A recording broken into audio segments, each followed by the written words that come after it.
ازيكم؟ يا رب تكونوا بخير. في الفيديو ده هنتكلم سريعا عن زيادة دهون البطن السفلية او المسمى بتاعنا العادي خالص اللي هو الكرش. ايه اسباب زيادة دهون البطن؟ اولا في سبب جيني ملناش دخل بيه، تمام.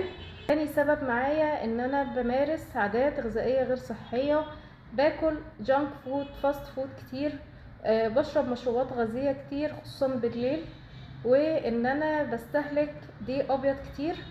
كمان من اسباب زيادة البطن السفلية معايا ان انا ما بنامش في ساعات النوم المنتظمة، طول الوقت في قلق في ستريس.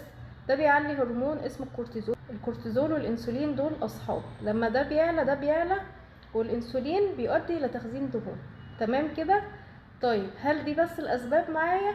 لا. الامهات ما بعد الولاده القيصريه البطن بتتفتح فيها 7 طبقات، فبالتالي العضلات بتبقى اضعف، فتخزين الدهون بيبقى اعلى فيما بعد القيصريه. انا خوفي من دهون البطن السفليه الدهون اللي بتتراكم حوالين الاعضاء الداخليه، خصوصا الكبد، لان دهون الكبد مشكله مشكله مشكله. تخيلوا حاجه كده بتخنق في الاعضاء بتاعتنا، مش هتقوم بوظيفتها بشكل كويس، وده هيعمل لنا مشاكل فيما بعد. فانا مشكلتي مع دهون البطن السفليه مش شكلها، انا مشكلتي الاكتر الدهون الحشويه. لو حابين تعرفوا ازاي نتخلص من دهون البطن السفليه وازاي نقضي تماما على دهون الكبد، عرفوني في الكومنتات تحت وان شاء الله هجاوبكم عليها.